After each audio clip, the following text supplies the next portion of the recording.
नमस्ते। थर्ड आई में आपका स्वागत है। आज हिंदुस्तान के बड़े कारोबारी माननीय श्री श्री अनिल अंबानी जी का बात करेंगे, जिनको कल यूके की अदालत में जिनसे बातचीत हुई थी 25 सितंबर को। जरा इसका बैकग्राउंड बता दूं कि ये कहाँ से कैसे इनकी बातचीत शुरू हुई। 2011 में हमारे माननीय अनिल अंबानी जी, और मैं माननीय उनको इसलिए बार बार बोल रहा हूं कि वो देश की रक्षा की सुरक्षा के लिए जो रफाल आ रहा है उसका हिंदुस्तान में डसॉल्ट के साथ जो कंपनी बनाती है वो उसके साथ मिलके यहाँ उसका रक्षा उत्पादन करने की बात उनकी है। तो देश की रक्षा जो भी करे वो भाई माननीय होना चाहिए। वो 2011 में चाइना गए और वहाँ पे 3 चाइनीज़ बैंक थे जिन्होंने मिलके कंसोर्टियम बना के industrial and commercial bank of China, export import bank of China और चाइना डेवलपमेंट बैंक ने मिलके इनको 2012 में एक लोन सैंक्शन हुआ 6,817 करोड़ का। ये शुरू में इनको लोन सैंक्शन हो गया और शुरू में उसकी किस्त देते रहे, फिर इन्होंने उसकी किस्त डिफॉल्ट होना शुरू हो गई। अच्छा, ये जब लोन दिया गया था तो इनकी पर्सनल गारंटी साइन हुई थी। अच्छा, वो साइन की थी हसित शुक्ला जी ने। हसित शुक्ला जी रिलायंस का जो कमर्शियल और ट्रेजरी हेड थे, उसके मतलब नंबर 1 वो थे रिलायंस के कमर्शियल और ट्रेजरी वो। और इन्होंने अनिल अंबानी जी की पर्सनल गारंटी साइन की थी on behalf of Anil Ambani by a power of attorney. Power of attorney से लोग घर बेचते हैं, जायदाद बेचते हैं, सब कुछ बेचते हैं। पावर ऑफ अटॉर्नी से साइन की थी, जिसको आज अनिल अंबानी ये डिस्प्यूट कर रहे हैं कि Shukla ji was not authorized to sign personal guarantees. अब जब आपने पावर ऑफ अटॉर्नी दी है तो ऐसे बहुत से केसेस आते हैं, लोग कुछ भी करें, तो वो तो आपने दिया था, वो आपकी समस्या है कि उन्होंने उसको यूज़ किया, मिसयूज़ किया, पर पावर ऑफ अटॉर्नी थी। यूके, अच्छा अब जब ये डिफॉल्ट कर दिया, इन्होंने पैसा देना ना बंद कर दिया। अच्छा, ये इन्होंने पैसा ऐसा हिंदुस्तान के भी बहुत से बैंकों का नहीं दिया है। वो आप उठा के देख लीजिए तो कोई हिंदुस्तान का ऐसा बैंक नहीं है। Axis bank, PNB, SBI, yes bank, ये कोई सब बैंक हैं जिनका इन्होंने पैसा ऐसा देने की हिंदुस्तान में नहीं सोची। हिंदुस्तान में बड़े आदमी हैं, इनसे कौन बात करेगा। तो यही इन्होंने काम किया इन 3 चाइनीज़ बैंक के साथ। वो चाइनीज़ बैंक पहुंच गए यूके की कोर्ट में, और यूके के जो कोर्ट थी उसने 22 मई 2020 में एक ऑर्डर पास किया जिसके तहत $716 मिलियन, करीब 6300 करोड़, 5300 करोड़ रुपया, ये कहा गया कि अनिल अंबानी जी को उस बैंक को वापस करना है।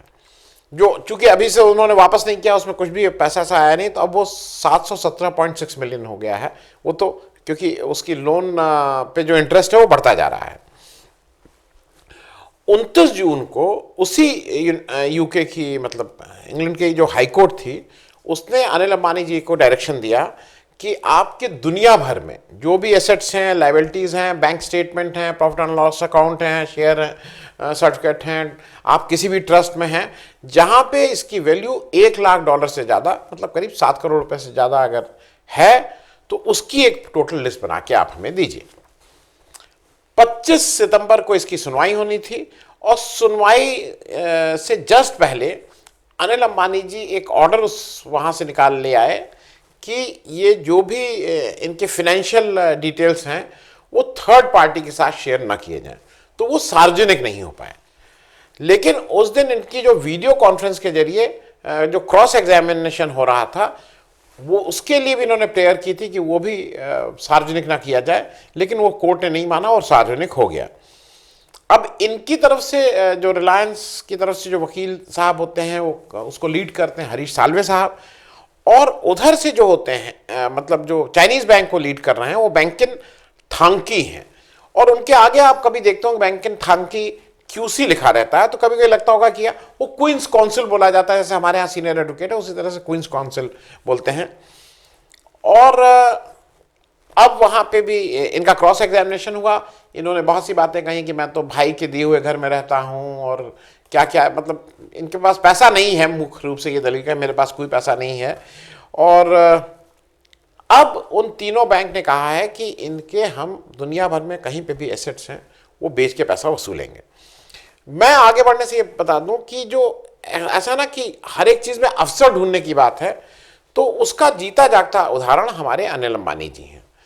आज आप ये सोच लीजिए कि अगर चीन से हमारे इस तरह के संबंध नहीं होते, तो मुझे ऐसा लगता है कि एक संभावना ये भी रहती कि चीन हिंदुस्तान से कहता कि इनके एसेट जो भी कहते हैं कि कोई एसेट नहीं है, लेकिन हिंदुस्तान में जो भी इनके एसेट हैं उसको बेचने की कार्रवाई करो। शायद आज अनिल अंबानी जी के लिए ब्लेसिंग इन डिस्गाइज है कि आज हमारे चीन से संबंध खराब हैं, तो कोई कार्रवाई डायरेक्ट करने के लिए चीन हिंदुस्तानी सरकार को मेरे ख्याल में नहीं कहेगा, और कहेगा भी तो हिंदुस्तानी सरकार उसको माने ना माने वो अलग बात है। अब ये क्योंकि ये डिफॉल्ट करने की इनकी आदत है। यस बैंक ने, अगर अभी आपको याद हो, 1-2 महीना पहले इनके जो दो वो थे, इनके ऑफिसेज लिए हैं सेंटा क्रूज में, साउथ बॉम्बे में इनके ऑफिसेज पे वो किया है, क्योंकि वहाँ पे भी 2-3 हज़ार करोड़ का इनका बकाया था, और अभी भी काफ़ी बकाया बाकी है। मैं थोड़ा इनके मेन चीज़ आने से पहले ये भी बता दूं, जैसे अभी तो इनको चाइना से खराब संबंध है तो उसका फ़ायदा मिल रहा है। इनका एक चीज़ और बता दूं, इस 2G घोटाले में आपको सिर्फ याद करने के लिए बता दूं, कुछ अरेस्ट हुए थे, उसमें से 3 जो आरकॉम के बड़े अधिकारी थे, सीनियर मोस्ट जो हेड टाइप कर रहे थे, गौतम दोषी, सुरेंद्र पिपरा और हरि नायर, ये सब लोग काफ़ी दिनों तक 2-4 महीने जेल में रहे थे। और ये 2011 की बात है, जो 2G स्कैम हुआ था। उसके बाद उस केस का आज क्या हुआ वो कहीं पे भी आप ढूंढ ढांढ लीजिए, बहुत कुछ पता नहीं लगता है। अब मैं जरा मुख्य मुद्दे पे आ रहा हूं। अब इसका दूसरा पक्ष, चीन से संबंध खराब हैं तो आज फायदा हो गया। अब एक समय हिंदुस्तान के जब संबंध किसी देश से अच्छे होते हैं, तब भी हमारे अनिल जी उसका फायदा, उनको कुछ ना कुछ हो ही जाता है। ये इकोनॉमिक टाइम्स की 13 अप्रैल 2019 की रिपोर्ट है, वो आप कुछ भी गूगल कर लिए आपको मिल जाएगी। रिलायंस फ्लैग एटलांटिक फ्रांस नाम की एक अनिल अंबानी साहब की कंपनी थी, जो कंपनी फ्रांस में ऑपरेट करती थी। उसमें वहां की जो टैक्स अथॉरिटीज थी, उसने 2007 से 2010 के बीच इनके ऊपर टैक्स लायबिलिटी निकाली 60 मिलियन यूरोज, और फिर 2010 से 2012 के बीच इनके ऊपर टैक्स लायबिलिटी निकली 91 मिलियन यूरोज। टोटल कितना हुआ? 151 मिलियन यूरोज। यूरो 75-80 रुपए के बीच में होता है, मतलब अगर 1 लाख यूरो की बात कर रहे हैं आप, तो वो करीब 7 करोड़ रुपए के बराबर होता है।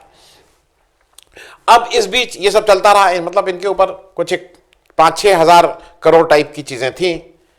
अब इनका क्या फायदा हुआ?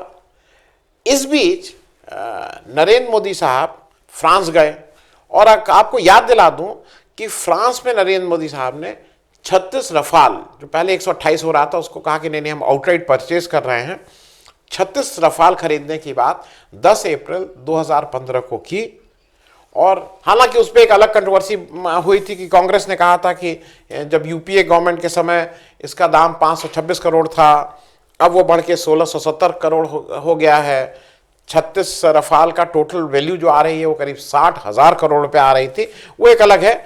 लेकिन अप्रैल 2015 में जब प्रधानमंत्री मोदी जी ने कहा, हो सकता है कि ये मेयर कोइंसिडेंस हो, लेकिन ये कोइंसिडेंस कुछ बड़े आदमियों को जो सरकार के पास रहते हैं, सरकार के साथ रहते हैं, उन्हीं के साथ होता है, वो अलग बात है।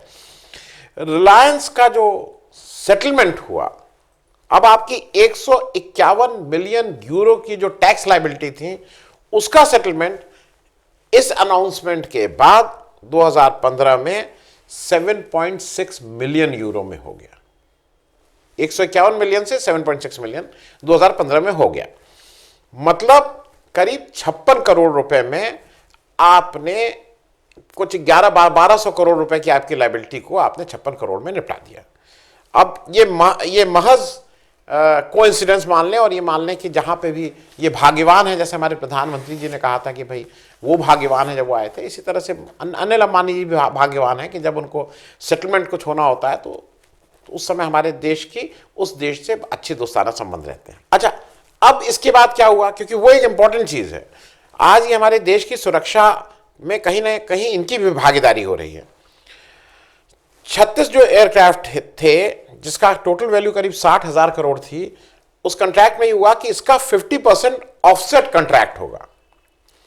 ऑफसेट कंट्रैक्ट मतलब करीब 50%, 30,000 करोड़ रुपया हिंदुस्तान में लग के यहीं पे उसके कलपुर्जे बनेंगे, यहीं से वो सब होगा, इस तरह की बातें हुई थी कि मेड इन इंडिया की बात हुई। और इसके बारे में एक स्टोरी है दी यूरो एशियन टाइम्स 1 अगस्त 2020 की, जो स्मृति चौधरी जी ने की है, वो भी मैं लगा रहा हूं, आप लोग भी उसको देख लीजिएगा, पढ़ लीजिएगा। उसमें उन्होंने साफ साफ लिखा है कि the former French president Francois Hollande, ये आपने भी सुना होगा उस समय, उन्होंने साफ साफ कहा है कि it was Indian government who proposed Reliance. Reliance उनके ऑफसेट कॉन्ट्रैक्ट जो प्राइवेट कंपनी के साथ करना है, उसका नाम उन्होंने साफ साफ कहा है कि इंडियन गवर्नमेंट ने प्रपोज किया था। And then he said quote unquote we had no choice, मतलब हमें रिलायंस के साथ ही करना था। हालांकि डसॉल्ट ये कहते हैं कि वो इन सब चीज़ों से इन्फ्लुएंस नहीं हुए थे, उन्होंने अपना स्वतः इस हीरे, हमारे देश के सबसे नवरत्न जो इतने बड़े हैं अनिल अंबानी जी को, उन्होंने चुना था। तो डसॉल्ट मतलब रफाल के जो मैन्युफैक्चरर हैं, अगर वो उनको पूरे देश में HAL को दरकिनार करके, बहुत से और टाटा बिरला, मालूम नहीं कितने लोगों को दरकिनार करके, उनको अनिल अंबानी जी सबसे इस काम के लिए अच्छे लगे थे। तो ये उनकी दूरदर्शिता की बात है। मैं एक और इसमें करके अपने को मतलब बात को समाप्त करूंगा। इस बीच एक और स्टोरी है जो scroll.in में है, नवंबर 25, 2018 की। वो इसलिए जरूरी है, और वो विजेता लालवानी जी की स्टोरी है। एक और अनिल अंबानी जी का वो फितूर है। जनवरी 2018 से अक्टूबर 2018 के बीच इन्होंने 28 डिफेमेशन सूट, बाकी में उसके आगे पीछे इनकी आदत है, ये किसी के ऊपर भी 5,000 करोड़, 2,000 करोड़, 1,000 करोड़, इस तरह के डिफेमेशन सूट ये फाइल करते रहते हैं। लेकिन जनवरी से अक्टूबर 2018 के बीच में इन्होंने 28 डिफेमेशन सूट फाइल किए, जिसमें 26 सिविल और 2 क्रिमिनल थे। ये सारे सूट अहमदाबाद से ही फाइल हो रहे थे, क्योंकि अहमदाबाद में एक जो कोर्ट फीस लगती है उसमें कैप है, इससे ज़्यादा नहीं। आप 1 लाख करोड़ कर दीजिए, 10,000 करोड़ कर दीजिए, 75,000 रुपए में आप किसी को भी कितने भी 1,000 करोड़ का डिफेमेशन सूट की नोटिस भेज सकते हैं। तो इन्होंने ये नोटिस 28 कंपनी के ऊपर इन्होंने डिफेमेशन सूट फाइल किए अहमदाबाद से। और ये सारे जो सूट्स थे वो उसके अगेंस्ट थे कि वाई, मतलब people were raising questions Rafale deal का और रिलायंस इन्फोकॉम का। इसी को लेके इन्होंने सारे नोटिस किए थे। उसमें से 8 पॉलिटिशियन थे और 20 मीडिया ऑर्गेनाइजेशंस और जर्नलिस्ट थे, जिसमें Financial Times, Economic Times, Financial Express, Tribune, Week, Wire, Ajay Shukla. और इसमें जो सबसे बड़े थे वो NDTV को इन्होंने 10,000 करोड़ रुपए का डिफेमेशन सूट भेजा था। इस पे एक टेलीग्राफ ने इस सारे उसमें से 11 डिफेमेशन सूट को जोड़ा था। तो 28 में से 11 सूट में जो टेलीग्राफ ने गिनती की थी 65,000 करोड़ रुपए का वो आ रहा था। और scroll.in जिसने ये स्टोरी की है, उसने उस 11 के अलावा 5 डिफेमेशन सूट को और काउंट किया था, उसमें 15,500 करोड़ का इन्होंने दावा किया था। तो कुल 16 डिफेमेशन सूट, अभी 12 और बाकी थे, से 80,500 करोड़ रुपए का मानहानि का मुकदमा हमारे अनिल अंबानी जी ने किया था। अब अनिल अंबानी जी कोर्ट में जाके कह रहे हैं कि मेरे पास तो पैसा ही नहीं है। और एक तरफ पैसा नहीं है और एक तरफ उनको रफाल का हिंदुस्तानी में सबसे सशक्त दावेदार मान के उनके साथ रफाल डील कर रही है। अब मुझे जो लगता है, जो उन्होंने कोर्ट में बातें कही उन्हीं वजह से लग रही है, तो उसमें कहीं कहीं लगता है कि मैं और मेरे जैसे बहुत से लोग भी उसके दावेदार हो सकते हैं, क्योंकि उन्होंने कहा कि वो वेजिटेरियन है। मतलब कोर्ट में उन्होंने सब दलीलें दी कि मैं इतना अच्छा आदमी हूं, वेजिटेरियन तो वेजिटेरियन मैं भी हूं। उन्होंने कहा वो टीटोटलर हैं, शराब नहीं पीते हैं, शराब मैं भी नहीं पीता हूं। उन्होंने कहा है कि वो नॉन स्मोकर हैं, सिगरेट नहीं पीते हैं, मैं भी सिगरेट आज से 40 साल पहले पीता था, अब 40 साल से नहीं पी रहा हूं, तो मैं भी नॉन स्मोकर हूं। लेकिन 1-2 क्वालिफिकेशन मेरे पास नहीं है। जैसे उनकी मां से वो 500 करोड़ का लोन ले लेते हैं। भाई कहें बेटे से लोन ले लिया, मैंने भी लोन लिया हुआ है, मेरी माँ और पिता तो अब नहीं है, मैंने अपने बेटे से, वो लोन क्या है, उसने कुछ खर्चा किया हुआ, मैंने अपनी बीवी से लोन लिया हुआ है, लेकिन वो कुछ हजार का लोन है, और वो मेरे शादी के 35 वर्ष हो रहे हैं, वो जब से लोन आज तक तो चुकता हो नहीं पाया है, वो कभी ना कभी वो लोन हरदम चढ़ा ही रहता है। तो अब ये लोग बड़े लोग हैं, 500 करोड़ कहीं से लोन ले लिए।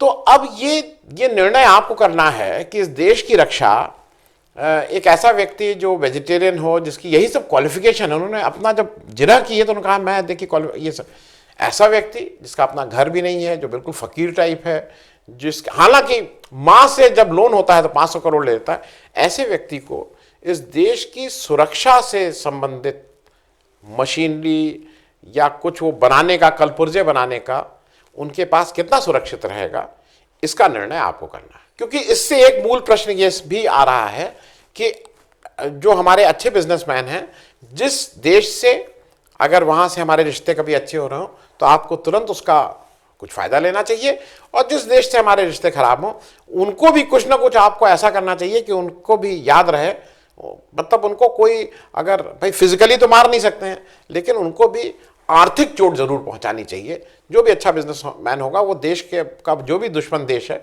उसको आर्थिक चोट पहुंचाने का काम जरूर करेगा। धन्यवाद। अगर आपको दी पब्लिक के कार्यक्रम पसंद आते हैं तो इन्हें लाइक करें। अगर आप इस वीडियो को YouTube पर देख रहे हैं तो चैनल को सब्सक्राइब करें, और अगर आप इसे Facebook पर देख रहे हैं तो दी पब्लिक के पेज को लाइक करें। अगर आप चाहते हैं कि हम निष्पक्ष पत्रकारिता को जारी रखते हुए आपसे जुड़े मुद्दों पर सवाल उठाते रहें तो हमें सहयोग करें। आपका छोटा से छोटा सहयोग भी इस मुहिम को जारी रखने में हमें ताकत देगा। डोनेट करने के लिए डिटेल्स जो हैं वो डिस्क्रिप्शन बॉक्स में दी गई हैं। धन्यवाद।